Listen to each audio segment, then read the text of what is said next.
My name is Rich Schmidt. We're here with Mike and Kristy Thayer. It's July 21st, 2023. We're at Pete's Mountain Vineyard. Thank you both so much for joining us today. And the first question to get things started is why wine? Why wine, Mike? Well, originally we were just going to be farmers and grow grapes and live up here on Pete's Mountain in West Linn, Oregon. And we wanted to have a family.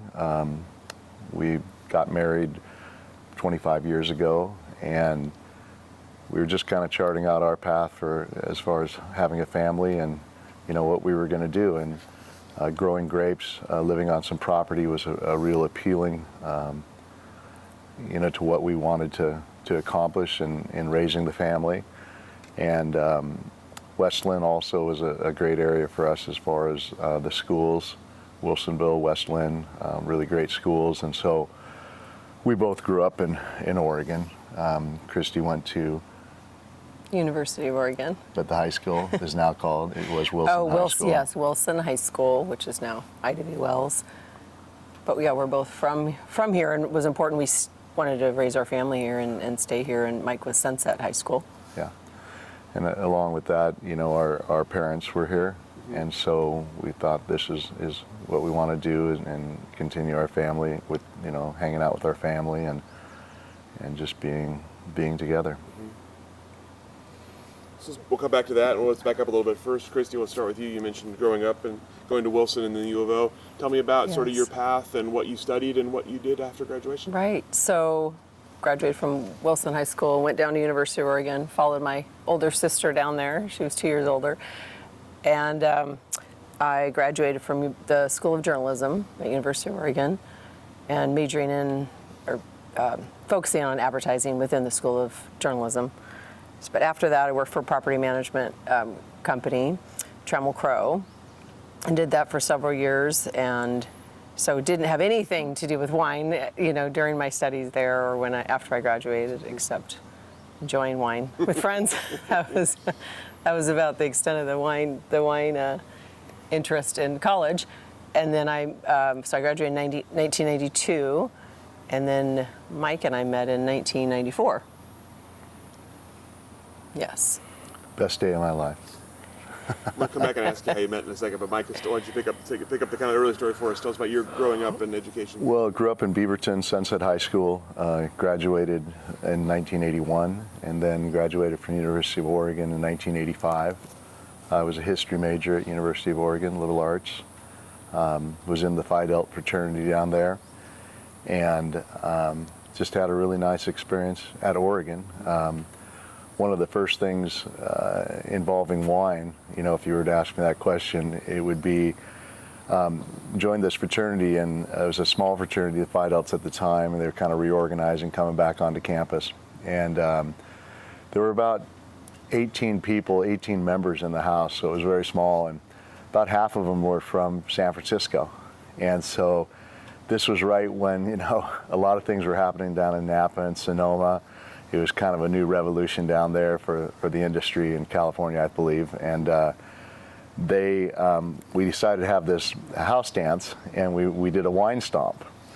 And I had never really tried fine wines. I had drank in some of the wines that were, this is obviously when I was over 21, but, some of the wines that were distributed in America. And but this was the first opportunity that I got to really try beautiful wines.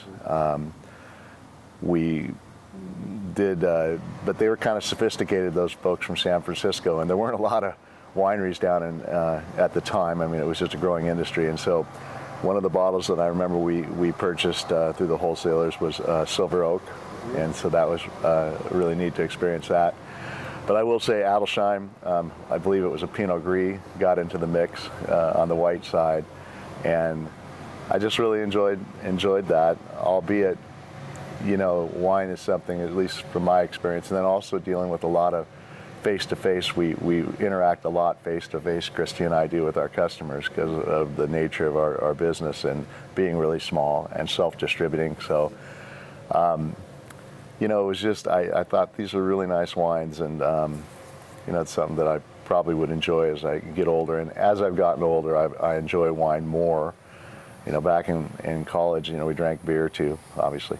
Not obviously. We might want to cut that. No, I'm just kidding. You know, so that was the first deal I really came in contact with fine wines and kind of the industry a little bit in both California and Oregon. So how did the two of you meet? Well, you were working for your J. Thayer Yeah. office products company that they owned, and I was working for the property management company. So we connected. I moved into a property that Kristy was that we were managing, and I got 2 garages. She thought that was pretty impressive. but that was out near in Tannisbourne area. Yeah. And our first date was a walk, which I thought was, you know, very sweet. Except there's Yep. Yeah, so that was 1994, and then we got married in '98. Yeah. So you talked earlier about kind of sort of planning out what you wanted and having sort of farming and viticulture be part of that. So tell me about why you chose that as something you were interested in, and once you did, how you sort of sought out finding this place. Right. Well, for me, we grew up, our family, we grew up on 5 acres. And so it was just kind of a small hobby farm, you know, fields, and we were able to ride horses and ride motorcycles and do a lot of things outside. And so that was just what I grew up with, very, very fortunate. And so from my perspective, I thought, you know, having some property would be really nice to kind of do those same type of things. And that's what kind of pointed us in this direction to Pete's Mountain. And looking for land, but you said to me, he kept saying, I really want to have some animals. I remember you saying that. Yeah. And we do have a dog today. So that's and 4 fast kids. forward. We'll tell that story, but we never got to the animal. But that, I know, like you said, you grew up on all this land, and I didn't. I was in my traditional neighborhood.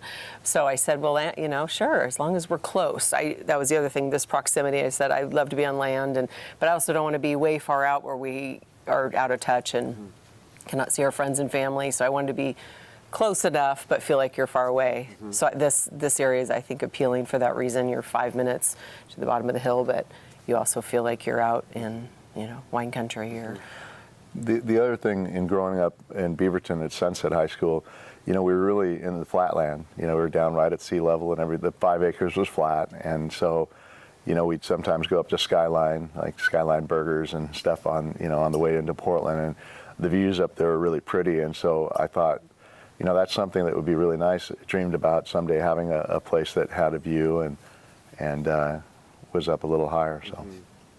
So the initial, tell them about the property on the way, how we started. That's kind of where it started. Well, yeah. The other. Yeah. So we originally came up and we bought a property up not far from here on Pete's Mountain, 21-acre property. It needed to have a farm plan in order to build a home on it. And so that's when we looked, well, what could we grow that would create the type of income, which is $80,000 a year. I think it was that when we were looking as well, you know, annually for 3 or 4 years. And grapes were, you know, in that category. There was a gentleman that had done a study of Pete's Mountain regarding the viability to grow wines, and said it would be a really great place to grow wines. And at the time, there was really only one person up here that was growing wines, and that was our next door neighbor now, Lee Campbell. And they planted a vineyard all Pinot Gris, and it was 6 acres originally, and it expanded to 20 acres over time. And it was over, so, you know, today we farm a part of the property there, and we make a single vineyard wine from, it was called Stone Ridge Vineyard originally, and now the kids, Andy and Tracy Park, have a winery, and it's called Campbell Lane. But when we started to make wine, and we're getting ahead of the story a little bit, but we first, in 2005, is when we made our first wines from that vintage, a Pinot Gris and a Pinot Noir. So we made the Pinot Noir from our vineyard that we had planted in 2000. 2000. Yeah, and which was all Pinot Noir. And we asked the Campbells if we could make a single vineyard wine from their property, and in honor of Lee's wife and partner, Celie Campbell, we asked if we could call it Celie's Block, and that's what we call it still today. And we'll be doing our 18th, 19th vintage of that wine. The story goes that in 2000, well, when Lee and Celie planted this vineyard, it was the largest contiguous planting of Pinot Gris in the United States. Yes. And so it's really one of the oldest Pinot Gris vineyards. They sold for years to some of the great producers, Adelsheim being one of them, where that Pinot Gris, so that energy goes back to University of Oregon. But also Lee and Celie, they were, I think, founding members of the Oregon Wine Brotherhood. And again, the story goes, if I get it correct, is that they had a meeting up here at their property early with that organization, and they were planning to plant Pinot Noir. And at that meeting, there was a gentleman there that just happened to have 6 acres of Pinot Gris starts that were ready to plant, and that's kind of how they went down that way. Andy and Tracy is Celie and Lee's daughter, so Andy and Tracy Parks. They today have, I think, they've moved some of the Pinot Gris over to Pinot Noir as far as grafting, and also they planted there's another 5 acres that they planted on the property that is basalt cobblestone, which is pretty rare in Oregon, and it's pretty interesting to see a vineyard planted in basalt cobblestone, because it really is just, small and large boulders of basalt. Mm-hmm. So that's a beautiful aspect of their vineyard, and the expansion of it, and they're a great family. And Kristy and I, when we moved up here, tell the story of Haley up there in 2000. I will. So we got to back up. I will, but I want to just finish with the Stone Ridge. Celie and Lee Campbell were really kind of our mentors to a degree, because when we came here, there was, they were real active, and again, we didn't own this property either. We owned the property that was up on the top of Peets Mountain, just a mile from here. And we can talk about that and how we got that going. But I remember Lee, he was an optometrist, and he was an optometrist for the Blazers during the championship run. And I remember going up to meet him the first time up at his vineyard, and he goes, "Yeah, I'll be out there working on the vineyard. You come on up." So I went up there, and he was also a pilot. He had a small Cessna that he'd fly all over North America, really, even down to Mexico and stuff. Kind of an adventure, And so I went up there, and I went through the gates, and all of a sudden I see this John Deere tractor coming my way. And Lee has these aviator goggles on, he's just cruising. And, when you farm and you drive a tractor a lot, there's a lot of dust and a lot of stuff, that can come into your eyes. And I never really thought about that till just recently. But, he kind of combined his aviation background with also wearing those goggles to make sure his eyes were good. And both Lee and Celie are wonderful people, and they're both still alive today in their 90s. So that was that. And so, Kristy, your point on the first vineyard that we planted. How we really, your introduction to them, but when we bought the property a mile up the road, the intention was, like Mike was saying, to build. We found a spot. This is a magical place, and lots of land, 20 acres, but then understanding in order to get your building permit, you need to put in 18 acres of plants, vines, which we thought sounded, and that's what kind of sparked the interest at that time, right? So we said, what do we need to do? So that began the learning and getting, the introductions to different people in the business, and how do we go about this? And so we planted the vineyard in 2000 up there, and it was 18 acres of Pinot Noir. And we worked with Results Partners at the time. And then, as and that we was mentioned, before it was sold as an ESOP, an employee-owned company. So it was a long time in their history. so then we were up there and we were planting the vineyard, and we had our first now of 4 kids, our oldest, our daughter, and she was in her infant seat, and we had her there, and we're like, hold the vine, and putting the little the little stick in the right. Historical. Very historical, taking pictures. She's holding it, and then I remember at some point they said, you got to name the block, name the, we said, well, it's going to be named after her, our daughter. So that began Haley's Block, our Pinot Noir, the first wine we ever made. Mm-hmm. And again, Kristy and I are just first generation at this. We didn't have parents that were in the industry at all, so it was quite a learning experience. My business, back to that history, before the wine chapter, was I graduated from the University of Oregon, and right away I went to work with a family business, and my brother John Thayer and I. We bought the company from our parents. So it was kind of you just jump into that and go out and sell office products and office furniture and printing. And so it was kind of a commodity business as well, and got more so, as history went on. But very, kind of lower margin, a lot of turns. You can sell a pencil 100 times during the year and get another one from the manufacturer. So in today's business, the wine business, it's interesting because it's just 1 turn per year. And but anyway, I did that. We did that with my brother, and then for 13 years, we built the business up, and we had a lot of success. When we bought the company, there was no, it wasn't automated at all. There were faxes with the carbon interlay, not even NCR, and but the fax was a big thing, just to be able to fax and get information back and forth. And then eventually the big Motorola phone came up that you had to have 2 hands to hold, and you were out and about calling. And so that was kind of when the background, we were fortunate to be able to, there's a consolidation in the office products industry with Staples and Office Depot and, all those companies. And so we sold our company in 1994, I think it was. And that was what helped us to be able to kind of move our dream, part of what helped us to move our dream forward with getting into buying some land and so forth. How did you decide on the first property you bought? Well, again, it's not overly glamorous when it comes to the wine business, but a lot of it was schools and stuff. But one of the Oregon Golf Club was selling 12 different portions and around the golf course.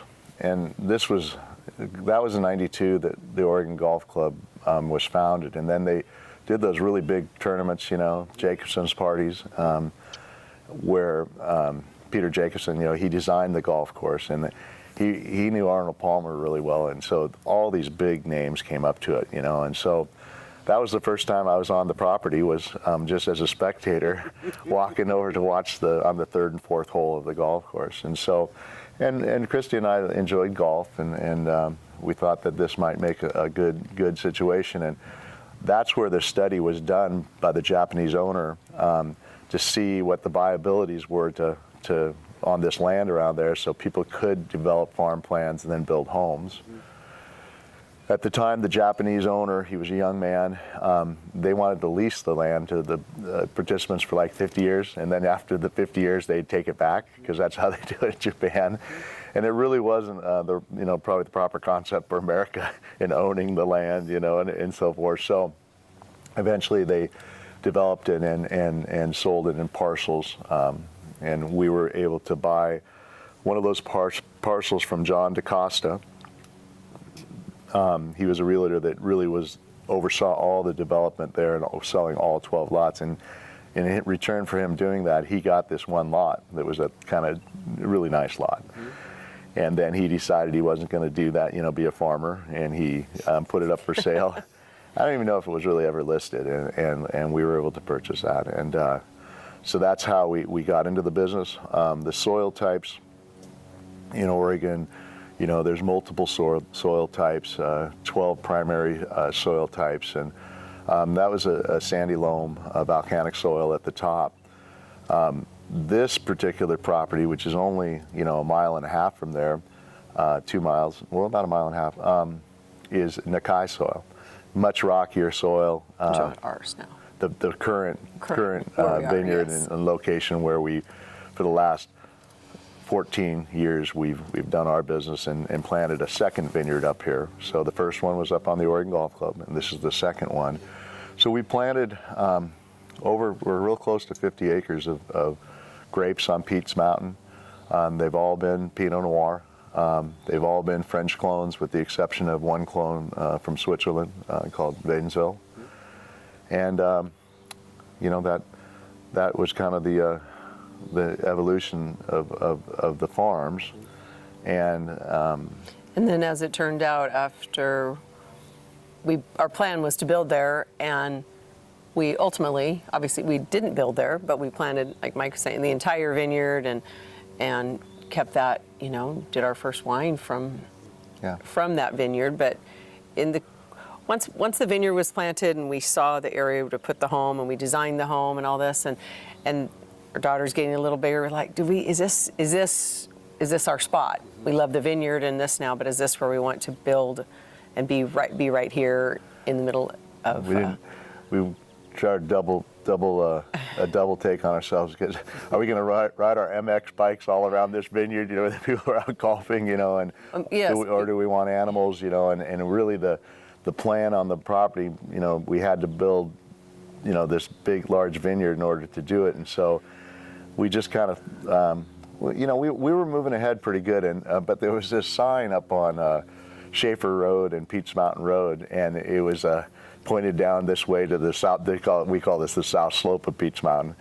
And it's further from West Linn and Lake Oswego, so it's another mile and a half. And, this hill is pretty remote even today. But back then it was even, this side was even more remote and further from some of the cities and so forth. So I'd seen it for like 6 months going up there. It just kept being there, and I kept looking at it, and I'm going, God. And so one day I just decided, well, I'm going to go down and take a look at that, and we came down to this property. And once we came up, we were at 600 feet elevation. The farm is from 450 feet to 600 feet.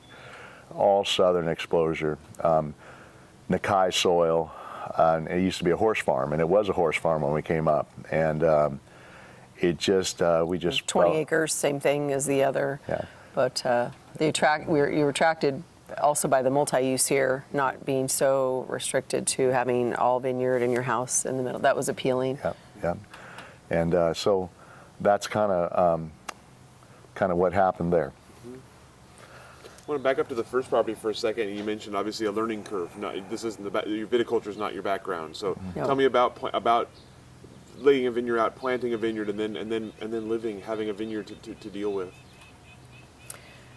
Well, we worked with Results Partners, and it was really good to work with a really great company that really knew what they were doing, because we still don't know what we're doing now. But we, just being a first generation, and we had our mentors over here, and we asked Celia and Leah a lot about things, and but at the same time, the Results Partners people were all from Oregon State, and had really great viticulture backgrounds, and we just felt more comfortable, working with somebody like that, obviously, than doing it ourselves, because 16 acres is a pretty big vineyard, and it takes a lot of, work, and we had a lot to learn about the industry, and so using a company that was so well regarded even today really made a difference.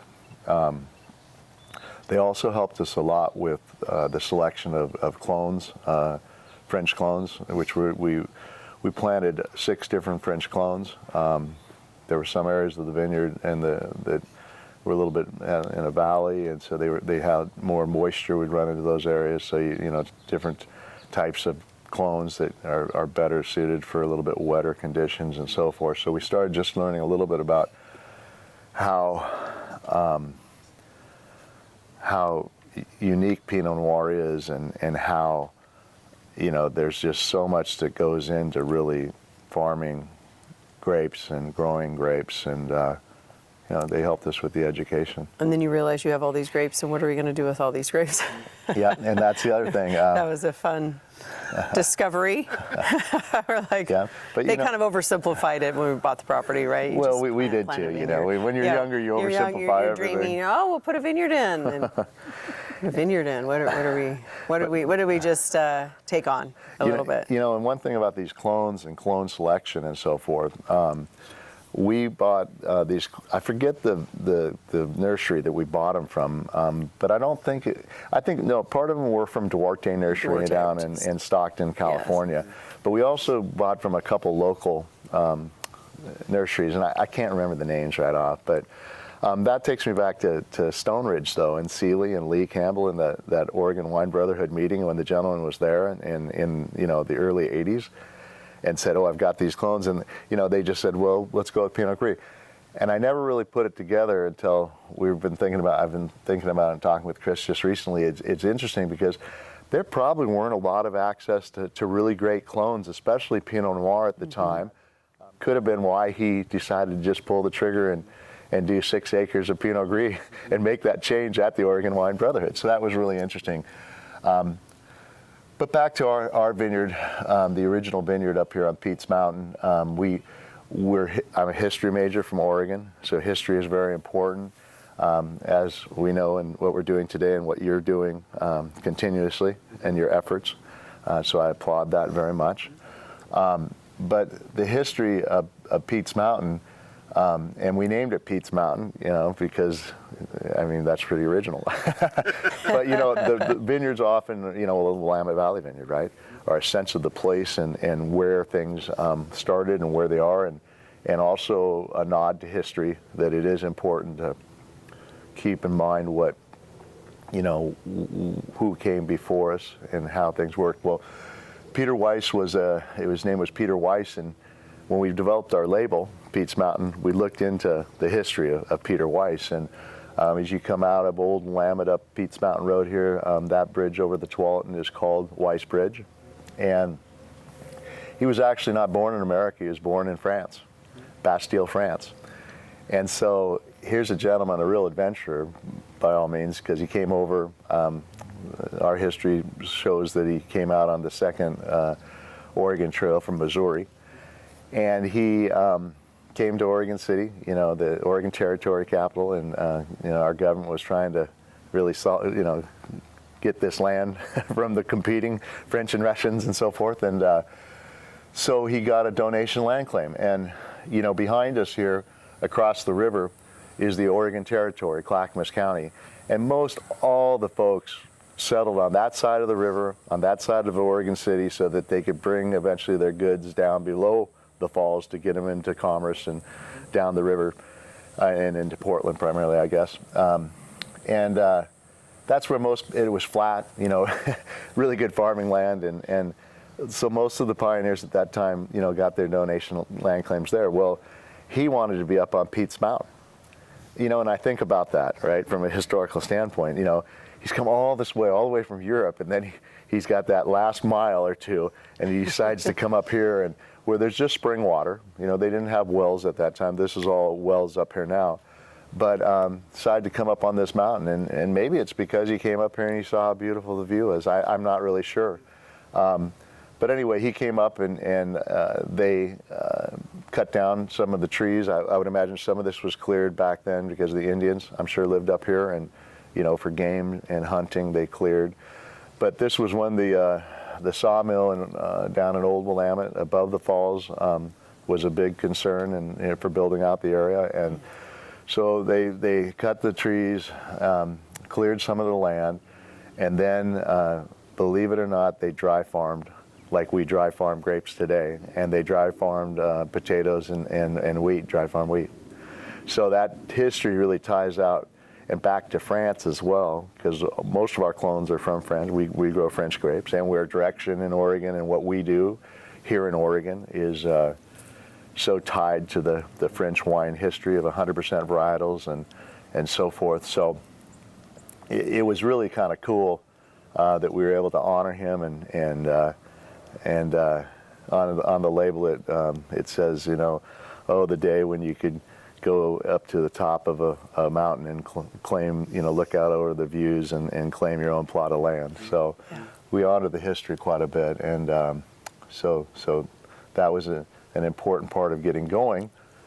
But then we're back up at the first property with all these grapes. And 3 years later, what are we doing? And the daughter first helped, but 3 years later, we sold the grapes. Obviously, we sold them, but we took a portion. We kept a small portion for our in the beginning, right? Well, remember, Chris, this is that's a long time ago. It was a long time ago. Yeah, 23 years. 2005 vintage, and so yes. You know, we're farmers, but you know, we have a lot of help with all this and stuff, but still, year in and year out, Kristy and I watch the weather more than we ever have in our lives, because farming is so tied to the weather. And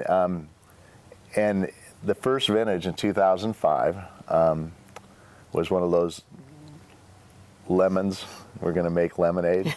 It's because what happened is, out of all the years we farmed, which is 23 years now, that vintage was the worst vintage as far as production that we ever experienced. What do we get into? Exactly.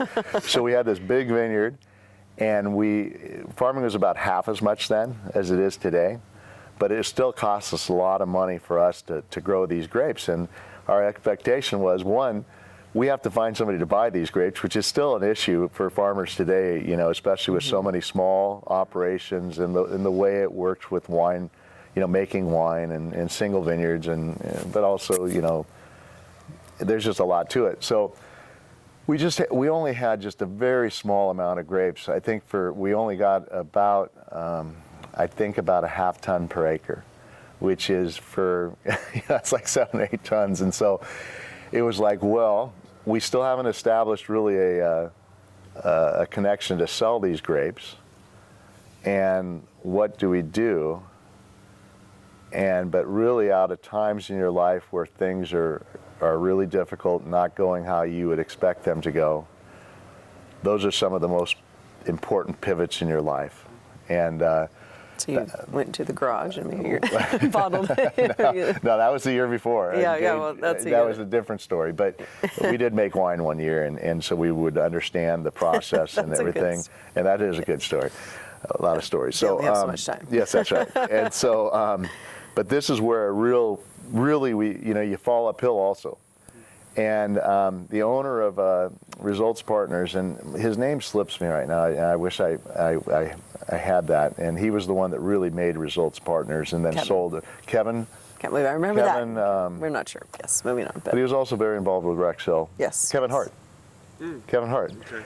And that's great, Chris. I'm glad you pulled that out. Right, we're on camera. We got to pull that stuff out. So, and he was instrumental on picking the clones and helping us and everything.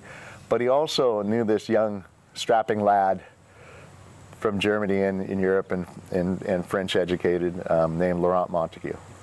And Laurent comes up, and so we enlist Laurent to be our winemaker from day one. And I think he had just I think he had just sold Rex Hill. And so, not Rex Hill, excuse me, Willa Kinsey. And so he was on this new venture with his partner John to start to do a custom crush facility. And so Laurent is such a great guy in our eyes, and so, just kind of down to earth, even though he's just a very educated person and great winemaker and everything. He just really was kind soul, and he saw we needed help, and so he said, look, and we decided we wanted to make wine. And so that was when we started getting guided into the wine business. And we pivoted from being growers, which we obviously weren't very good at, to being in the wine business. And he said how good. He goes, this is going to be great wine. Yeah. And he said, you guys should take, I think between you and him, said you should take a block of it Well, what we had that year. What we had, yeah, do just a small amount and have some and do your own label. Give it to friends. Mike goes, okay, well we'll give it away and and let friends enjoy. And we'll figure something out. We'll figure it out. But then we started. So I remember that year we did it. Just go ahead, yeah. Well, and also one of our questions was, Guy, if we're going to do this, then what if we were going to sell some of it? We should probably have a white wine. And then that's when we thought. And a label. And a label. And that's when we thought about Seeley and Lee Campbell. And we thought, wouldn't it be great? We really wanted to just make wine. We didn't really know that much about winemaking, but we really wanted to kind of grow our own wine, grapes, and then make our own wine from that vineyard, which is still part of our tapestry today. And I think, again, it was a good decision. But we did get they bottled some of the wine for us from that year, and back to that's where your machine from your office products came in handy, because Mike, we went and bought those labels. Remember, he bought these wine labels that printed them on a printer. And printed them on the printer at home, and Haley's Block 2000, and the year, and they were just, I was like, where do we get these labels? Oh, the office store. Okay, printed them on the printer and put them on there, and thought, well, we were just giving it to, right, how a lot of people start. We'll give this to friends, and then friends were like, this is really good, and Laurent goes, it's really good wine, and well, to back up just one second on that. Okay. We did, while we were doing this and waiting for the wine to grow, we went over and we bought a home in Wilsonville, on Gage Road, and it just happened to have 4 acres of Dijon 777 Pinot growing on it that was already producing. So that's when we did the labels. We grew the wine, crushed it, did all of our own bottling in this barn we had there with the help of Matt Novak. Matt had just moved up and joined Results Partners right when we started to develop our vineyard, and that's when we met Matt, who Spotswood, his family of Spotswood down in Napa, which was one of the great, Cabernet, Chardonnay, I think, houses down there, and he was one of a boy, and I think he has 3 sisters or something, and the girls were older, and they were kind of taking over the business, and he had his viticulture, so he wanted to come up here and kind of strike out and do that. So that's when we met Matt, and then he helped us learn, the process of wine, and then that wine started really going sideways from a chemistry standpoint, and so he came in and he helped us with, because that was in your shop out there. And helped us with temperature controlled. It was just for our own consumption. But helped us with the chemistry of it and everything, and was just a great resource and a great friend. So you did make wine. Yeah, and we did make wine in 2003 or 4, and then we made those labels off the printer in the big vats and punching it down and adding sugar, and I thought, is this what we're doing now? What is going on? Yeah, it's a lot going on here. Like, this is supposed to be like a indoor sport court or something. Yeah, that was a long time ago. So that was fun, funny. and it was fun to look back on it and laugh a little bit. Friends came over and helped bottle. Remember help pick that was and fun. Everything. So that was all just we were really in the wine business. Just to hand to friends and stuff. So then in 2005, our first yield came up here on the original Pete's Mountain Vineyard up on top, and we developed our label. And we developed the Seeley's Block, that relationship, and we came out with these 2 wines. And I remember when they delivered this wine to us, and it was right in this was a barn at the time, but we had one half of it was open, and we still hadn't gotten the thing down whether we were going to have animals or what we were going to do with it. Still wanted animals. But it was a really nice barn with stalls and everything. And so we brought those pallets in, and I was like, how in the world will we ever be able to sell all this wine, And it wasn't very much.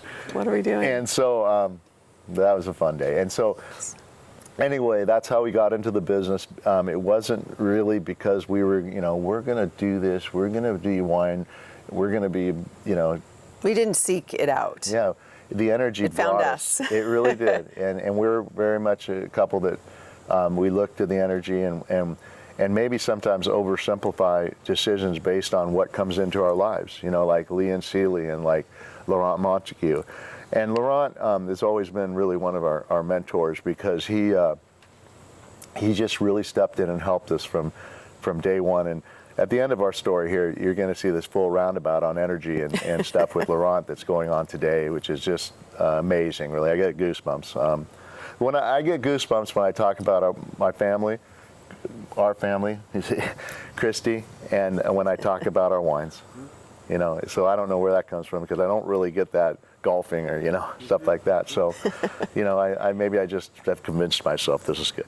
But this was also where Laurent was starting the custom crush, and him and John had bought, what's John's last name, the road out there, Niedermeyer, John Niedermeyer. And they had bought this, so Laurent went to John Niedermeyer at the time and said, hey, there's this pie shop for sale in McMinnville. And it's a huge facility, but it has all the cold storage. And we'll make wine and store wine. We'll make wine especially, and Cooper wine. You have to have coolness. It's the only way you can go. And, big facilities that have, how do you get a bigger facility to do that? And nobody wanted this place. Well, I should say, I'm ad-libbing now, so getting away from history. I don't know that, but I don't think there was a lot of demand for it. I think it had been on the market for a while. So Laurent went to John and said, hey, let's do this. And this would be perfect. And that's where they got into Northwest Wine Company and the custom crush facilities. And that's where we made our wine at first. And Ann Siri came to work for him, Laurent, at the old pie shop. And so Ann and the team at Northwest, are very involved with making our wines. And it's also great to have a woman winemaker. That's been something else that we just fell into that Kristy and I feel is very important. Women, I always market that women have great senses, and they have great, mid palates, and so they make great winemakers as well. But Laurent and his whole team are just fantastic, and we're very lucky. So what the other part about the custom crush facility was, though, that Laurent kind of gave us a lifeline in the sense that he said, we'll buy all your grapes. So it kind of saved us to a degree. I mean, we would have found, we would have made our way, but it was the first thing. He was brought onto that land, and where we met I remember meeting him up at Pete's Mountain, and it was just like, he gave us a lot of the solutions to where we were with our business. And really guided us. This is what you should do. And he said, you shouldn't actually give the wine to your friends. It was the next vintage. He goes, you should consider selling. Taking a small port still will buy the majority of the grapes, but you guys should consider, and that's what we did, really selling the wine. We're like Mike said, coming here, are people gonna buy this wine? That was a little bit of a leap, but we took small amounts too. What was our first? Are they going to buy wine from people selling wine on a tennis court? It probably goes back to Dick Erath when he'd open up his house, or whatever, and have people come out originally to buy. Dicker with Dick is another thing that I learned about recently, that he would have these wine days called Dicker with Dick, and he just, you buy 3 cases, I'll give you this price, and I thought that was pretty, we haven't done that yet, but I like it. He encouraged us to do, because he was doing Tory Moore and some different, the ones that are on the billboard outside of the deli out there. What's the deli out there that we go to? Red Hills Deli, which is another great operation, another great operator. But we just thought, well, this is good, and we really brought in kind of that family, and we've been with Northwest since they really started, and that's where we make all of our Oregon wines. We do make and have a winery up in Prosser, Washington, where we make a Syrah and a Cabernet, and grow a single vineyard up there, sustainable. See, I'm really selling now. We'll get into the whole formula for our limited success here pretty quick. But anyway, that's how it all started, and that's how we got going. And at the time, I remember Kristy and I, we'd go out and wine taste, and there's you'd go to a place and there'd be like 8, 10 wines, and I'm like, oh my God, we will never have that many wines. There's just no way, And so we'll talk about the evolution of that. Tell me about your introduction into the industry. Then you mentioned obviously coming into it, you had to learn, you had to find people, and obviously you found people like Laurent and Ann and others. What did you sort of think about what was happening in Oregon wine at that point, and where did you think you would fit in? Did we fit in? Well, we just took it, I felt like it was just really one day at a time for us. When they came in and with Laurent's guidance, and I feel like it was just, what are we going to do with this? I don't know that we looked too far ahead and really knew really what our plan would be and what else was going on. We're like, how are we going to fit into, how are we going to do this? I think we just took it.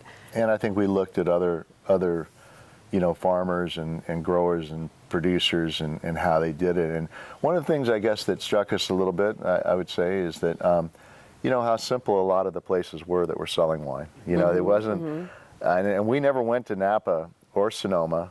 Before we started this, we went to Burgundy, because we thought we better figure this out.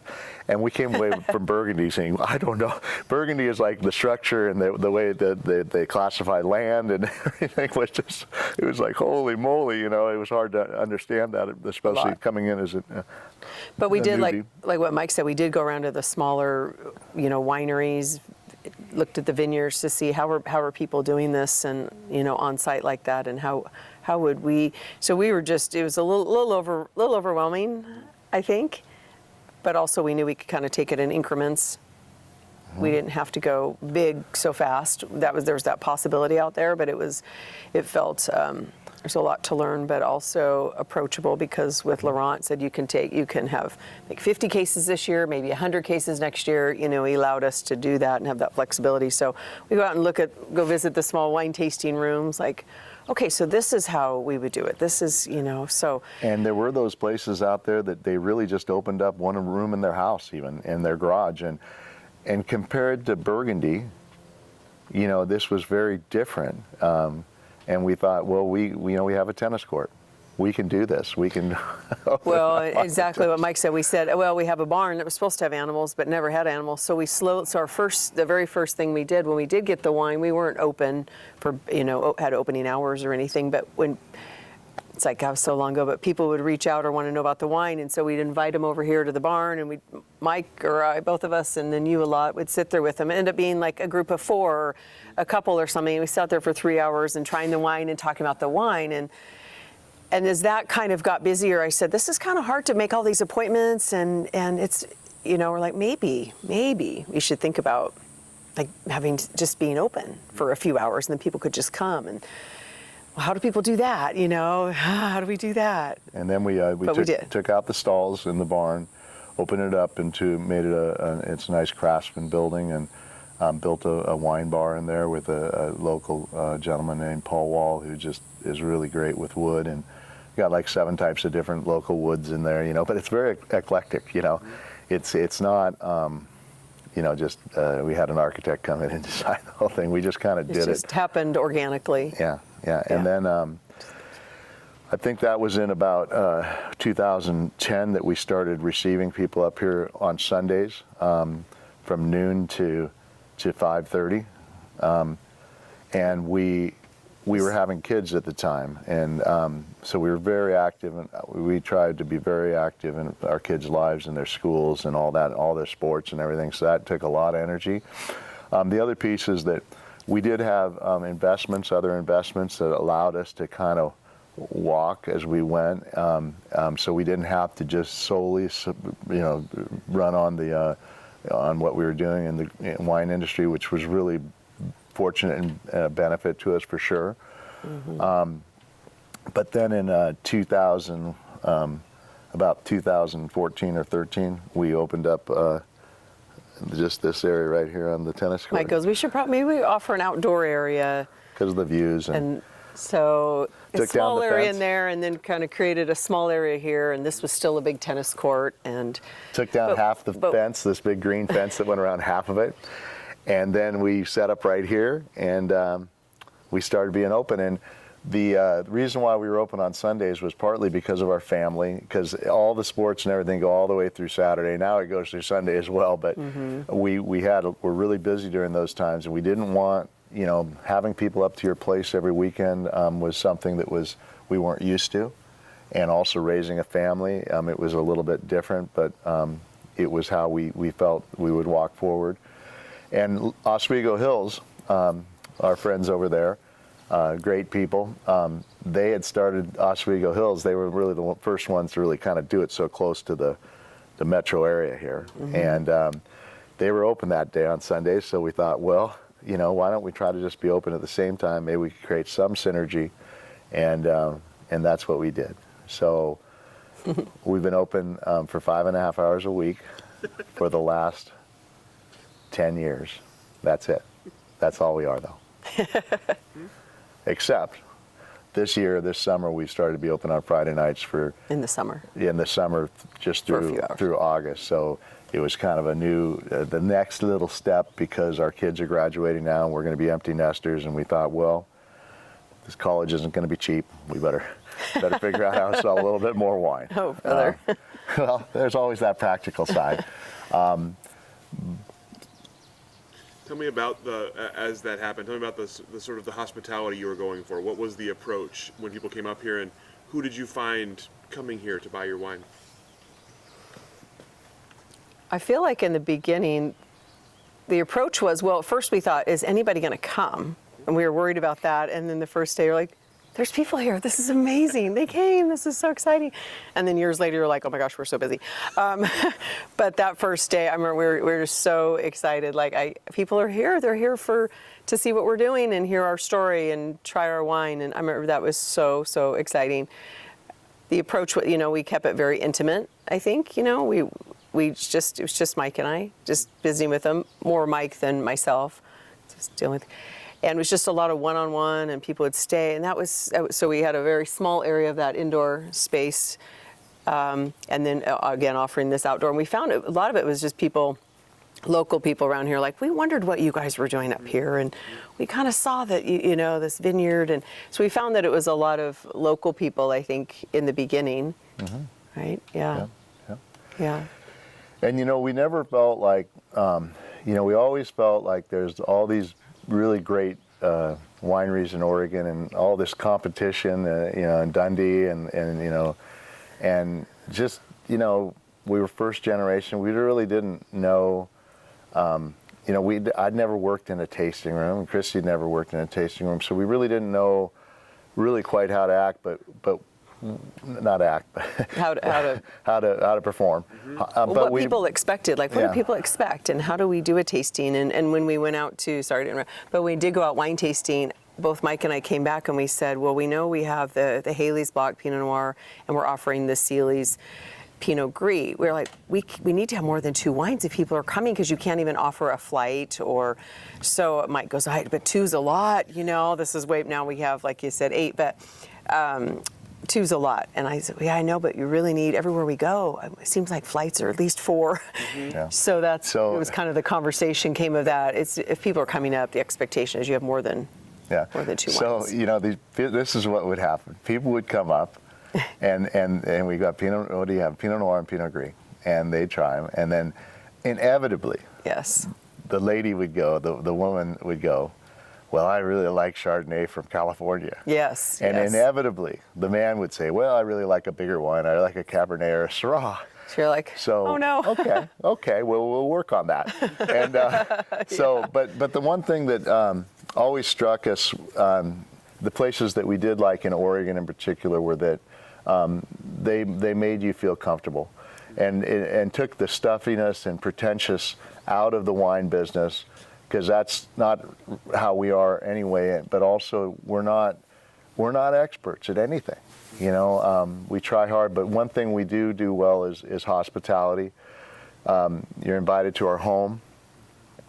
We want you to feel really comfortable with what we're doing.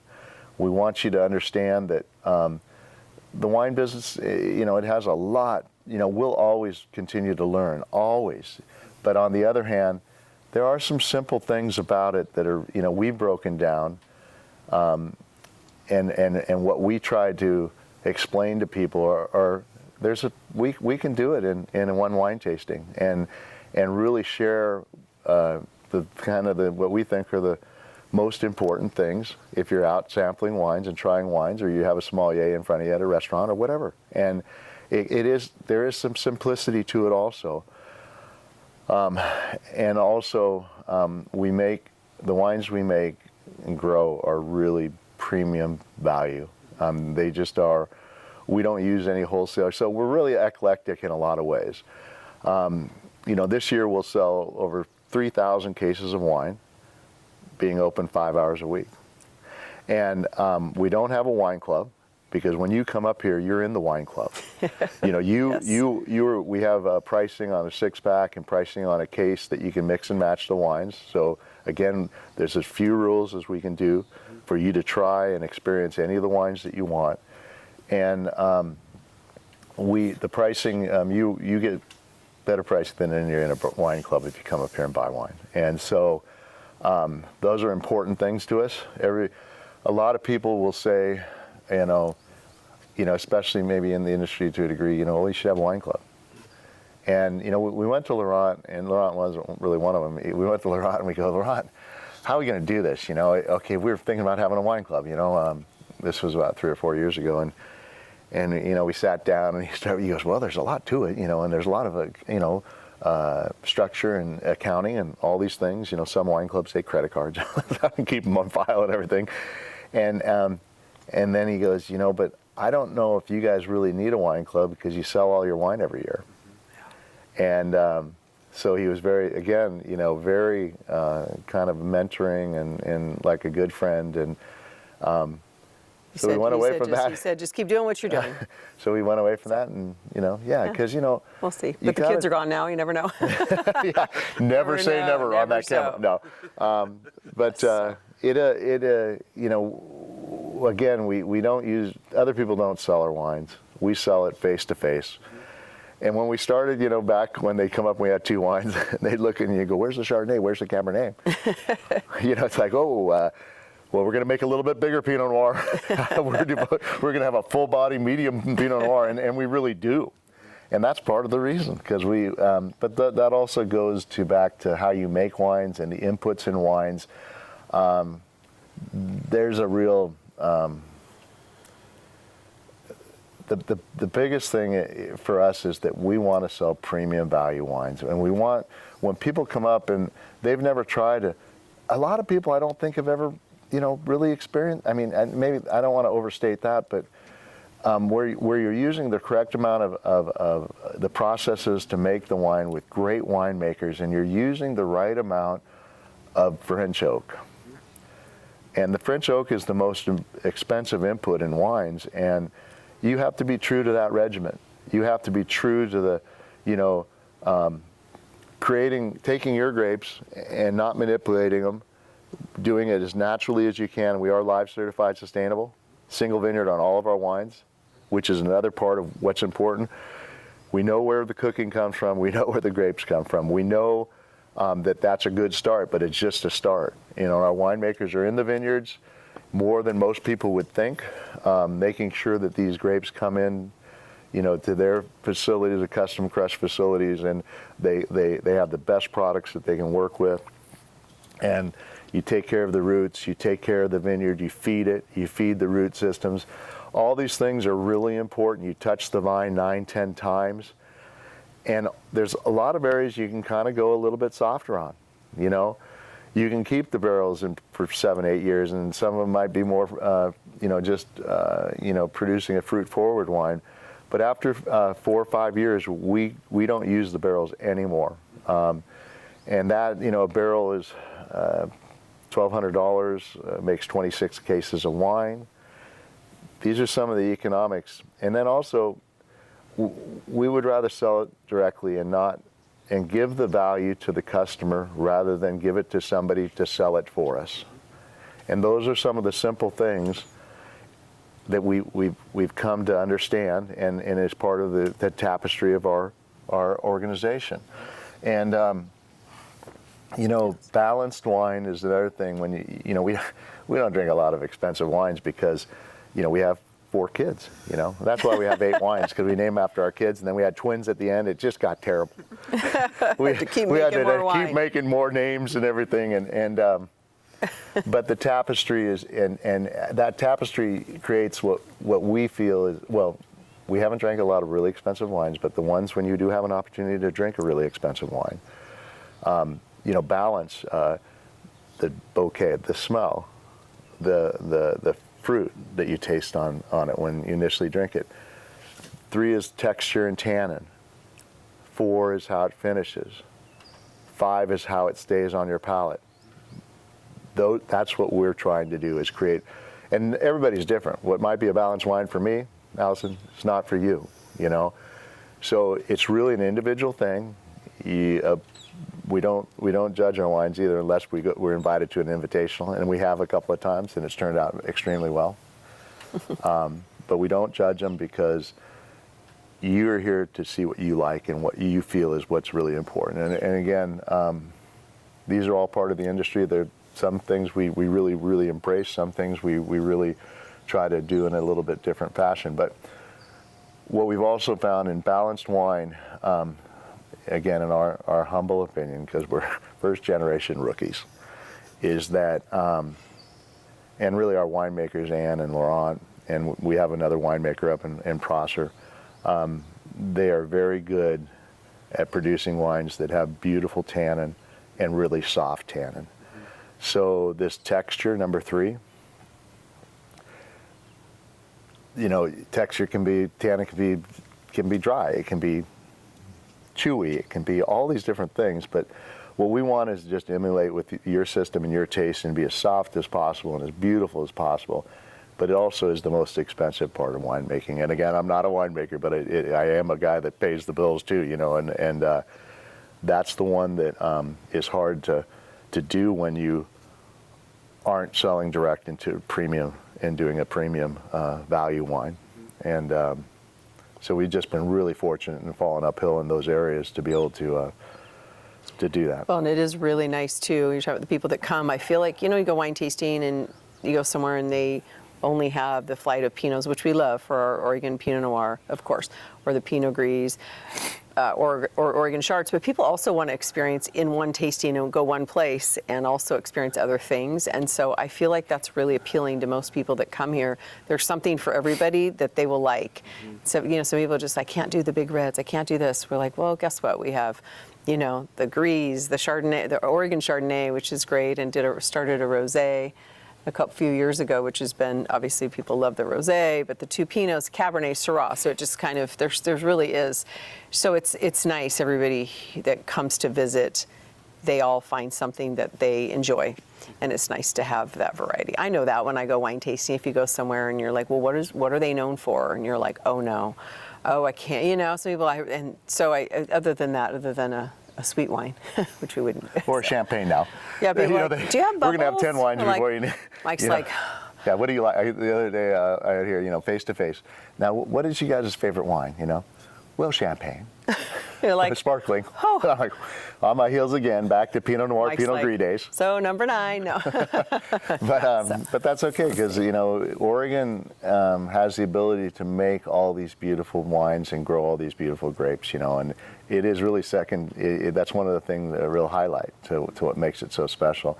I will have to say on camera, once again, I'm going to look over this way. All of our wines are single vineyard wines, with the exception of the rosé. The rosé, we can't do it because it's 6 different grapes, and 2 of the grapes, or 3 of the grapes that go into it some years, we don't grow those grapes. So in my whole presentation and everything, I always have to spend a lot of time on the rosé, backing up, saying, wait a minute, we have Gewürztraminer and we have Riesling in that wine, but that's okay because that's how the French make it, and the French are, their rosé is rosé, and it doesn't have to be 100%, or blush because of their rules, right?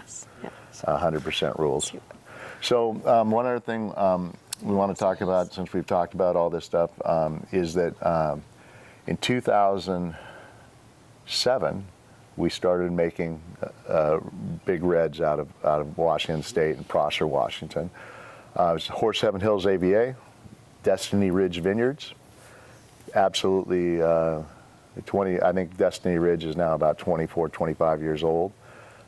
Just really, really beautiful single vineyard. And we make a Cabernet and a Syrah. And those are named after 2 of our kids. So the Syrah is actually 100% Syrah that we make. So it's kind of unusual for a Syrah from whether you're California or Washington State. But it's 100% Syrah, and you think, well, that tan is not going to be very soft on that wine, but lo and behold, it's very soft. The Cabernet, this year, the Cabernet is 90. It changes a little bit each year, but it's 94% Cabernet, 6% Merlot. Every year, the Cabernet component of that is about 92% or higher. So it's really, as far as Cabernets goes, it's really pretty single, varietal. But that's how we do it. And Our winemaker up there, the Mercers own the property. They've been a big player in the Columbia Basin with all types of vegetables and French fries, they grow French fries, yeah. Well, that's pretty sophisticated. They grow potatoes for, McDonald's and all that. So they've done they're a second, third generation farming family. They have water rights out of the Columbia River. So that's how those grapes are watered. All of our Oregon product are all dry farmed, okay? Mm-hmm. But up there, it's a long story, but one of my really good friends from high school went to University of Washington, and he has passed away, Mark Messina, but he was one of our other mentors. And he went to University of Washington, and he went to get his MBA in business, and that's where he met one of the Mercer sons, and that's where they went on to write a thesis on doing a winery up there. And that's where our winemaker, Jared Boyle, grew up with the Mercer boy, growing up and farming and so forth. And Jared started, he was a vineyard manager, vineyard operation at Hogue Vineyards, which is one of the oldest vineyards in Washington State. And he originally started to make wine in his garage as an amateur. So our winemakers in Oregon, Anne and Laurent, they were trained professionally at the Wine Institute in Bordeaux, France. Jared kind of just took it upon himself and then got educated and went on out of his garage, obviously, to get a great education in winemaking. And then he got married, Alexandra Nicole, his wife, and they started Alexandra Nicole Cellars. And then I think it was 2017, I might be off by 1 year, but they became the winery of the year in Washington State. Mm-hmm. So this energy, again, and then the other side deal is that Mark and I had done some deals with this group, and one of them it didn't go very well, but that's kind of how we kind of led to even meet these guys. Most all their deals go great, but this one is a lemon. Here we go. Yeah. But that's where it's again about the energy, and that's how we got drawn to that and doing that. And again, it was because people were requesting it. Now, Northwest Wine here in Oregon and Laurent, they make some beautiful big reds, and they've kind of taken those on a little bit later in their evolution as well. Mm-hmm. That's just kind of the history of what we do and how we do it. And why it happened was because of energy. And so we sold our vineyard up on top in 2007, 2006. And then it went through a couple of different owners. Nobody ever built a house. It's still like the vineyard. And then Laurent and I and one of the Peel brothers looked at buying it back at one time, so forth. Kind of looked at some of the challenges up there as far as roads up and stuff. And it's a beautiful vineyard. I mean, it's got a beautiful view, and now it's how many 24 years, 23 years old. But the funny thing about it is that Laurent bought the property, and now he's building a home up there. Yeah, he just bought it. So when you talk about that first day when he came out in 2005, and I met him. Who would have ever isn't thought that interesting? that we Isn't would that a sell, full it would circle? go through other, we never built, and now he's up there and he's going to build and wants to be here. Very excited about him being neighbors up there and him and so. Yeah. It's been interesting. And then the other thing is that, when we talk about 16 acres next door with Stone Ridge, originally Pinot Gris, now I think there's over 500 acres planted on Pete's Mountain. We planted 10% of them, 50 of the acres. We were the first to do Pinot Noir up here, but it is really proliferated and just grown, and the quality and growing beautiful Pinots, beautiful Chardonnay, beautiful Pinot Gris.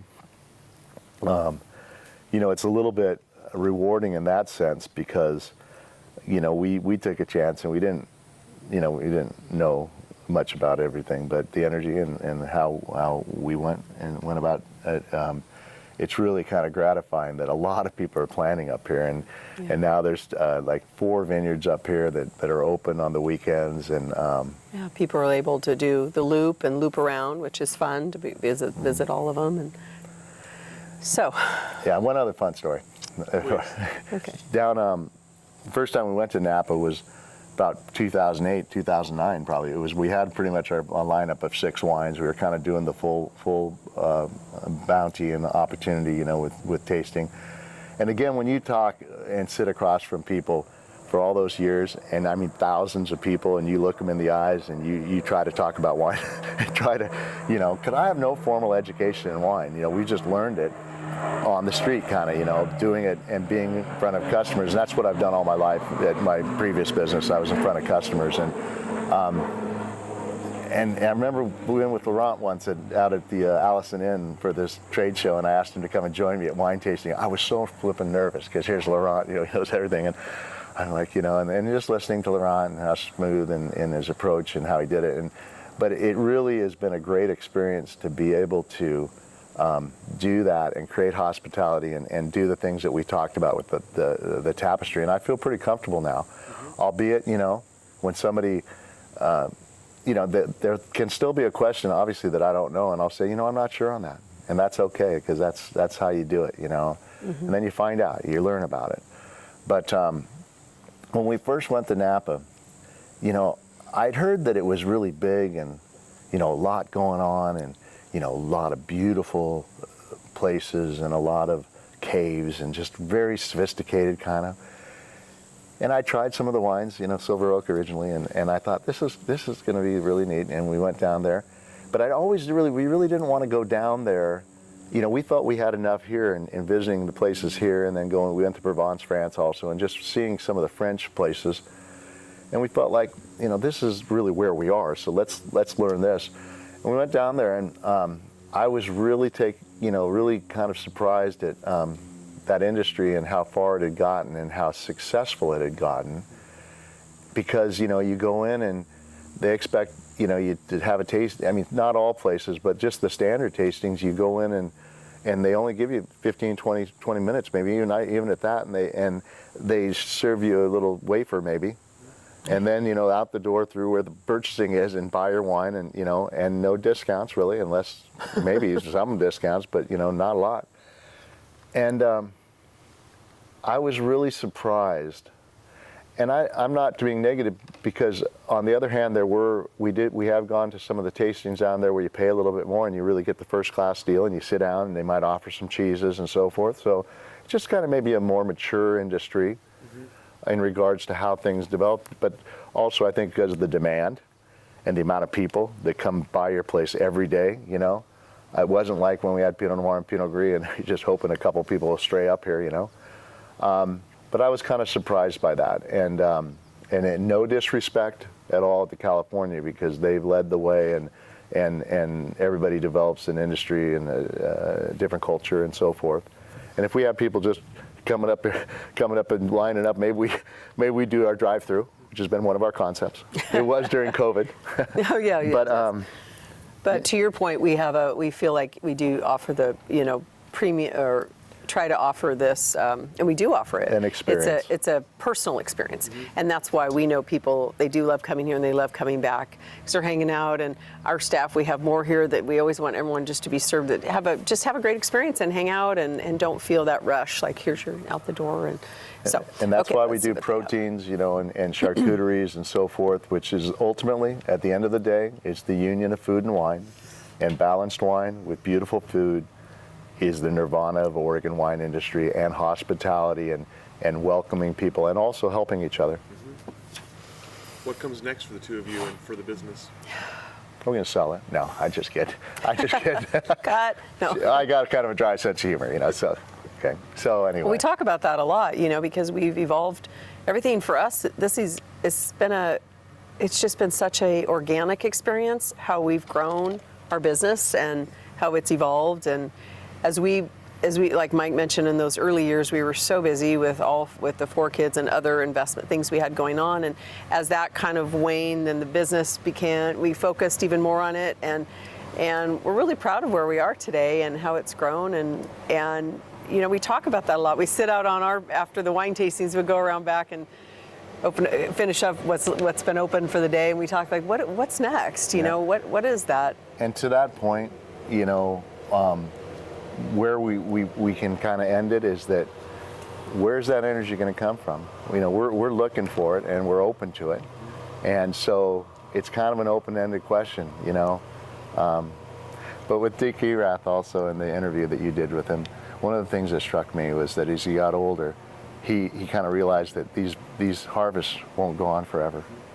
And to me, goosebumps, and that's the energy, you know. It's a beautiful thing what we do. I you know, it gives us great energy, and we'll see what's to come. We'll see. We have to continue to evolve and change, and we do have a big chapter, a new chapter beginning this fall when we are here. Just Mike and I and all 4 kids have gone, and maybe we'll be open more than 5 hours. He keeps saying that. I'm like, whoa, let's not get too ahead of ourselves. But maybe we'll have more kids. But that's okay. So that's a no too.